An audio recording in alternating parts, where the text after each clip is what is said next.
Bonjour à tous, on se retrouve pour une nouvelle position avec ici le trait pour les blancs et nous avons une position avec dame, tour cavalier contre dame, tour fou, 4 pions chez les blancs contre 5 chez les noirs, un petit pion d'avance, mais un pion très avancé chez les blancs, hein, qui peut évidemment être très fort. On sait qu'un pion a une case de fer promotion, c'est à peu près l'équivalent d'une tour. Alors les noirs ont quand même une menace discrète, bien sûr, hein, donc on ne peut pas faire n'importe quoi.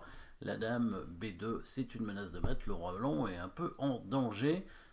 Les blancs ont un échec, c'est le pion qui fait dame, mais le fou va prendre et ça semble pas très intéressant. Donc comment paraît cet échec en créant une menace? Peut-être essayer d'aller à dame avec le pion à un moment donné, mais il va falloir quand même protéger bien sûr ce mat. Pourquoi pas essayer d'aller à promotion rapidement. Donc il faudrait éliminer le fou. Le problème bien sûr c'est qu'on ne peut pas le prendre tout de suite, hein. Donc il faudrait parer d'abord la menace. Et est-ce qu'on peut faire un coup forcé en parant la menace? Et ça c'est intéressant de voir ça, ce qui nous permettrait évidemment de ne pas perdre de temps sur le coup qu'on veut faire cavalier prend fou. Donc un coup forcé pour parer la menace, il n'y en a qu'un, c'est la prise de la tour évidemment avec la dame. Bien sûr cette tour est protégée par le pion, mais en prenant le fou on menacerait d'aller à la dame. Et comment les noirs vont-ils empêcher cette promotion du pion? La dame noire étant assez loin, mais elle a un échec quand même, elle a un échec évidemment sur cette case en F6 et elle attaquerait en même temps le cavalier. Et si elle prend le cavalier, la dame contrôlerait bien entendu la case de promotion.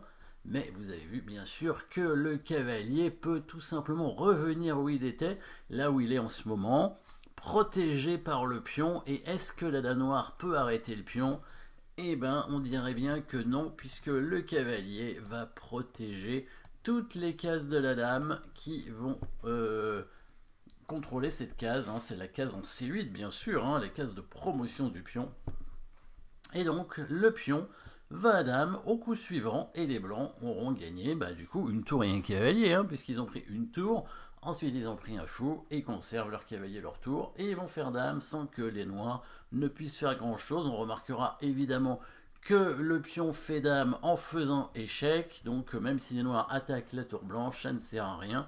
Les blancs feront quand même dame sur échec et après bougeront leur tour par exemple pour la protéger. Donc dame prend tour, élimination évidemment de cette tour pour ne pas perdre de temps sur la menace de mat, hein. Évidemment on peut parer le mat, mais les noirs ont la possibilité de faire quelque chose derrière et évidemment de bloquer le pion. Par exemple si on met la dame en C3 pour protéger le mat, peut-être que le fou va revenir tranquillement en C8 pour pas qu'il soit pris par le cavalier.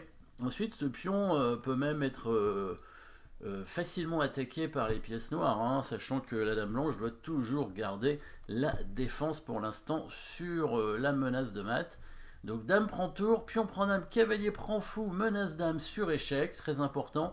Et quand la dame revient, le cavalier revient aussi pour parer l'échec et il contrôle toutes les cases de la dame noire, la dame qui ne peut pas arrêter le pion. Un pion encore une fois plus fort que la dame ici. Merci d'avoir suivi cette position. N'oubliez pas de vous abonner et à très bientôt.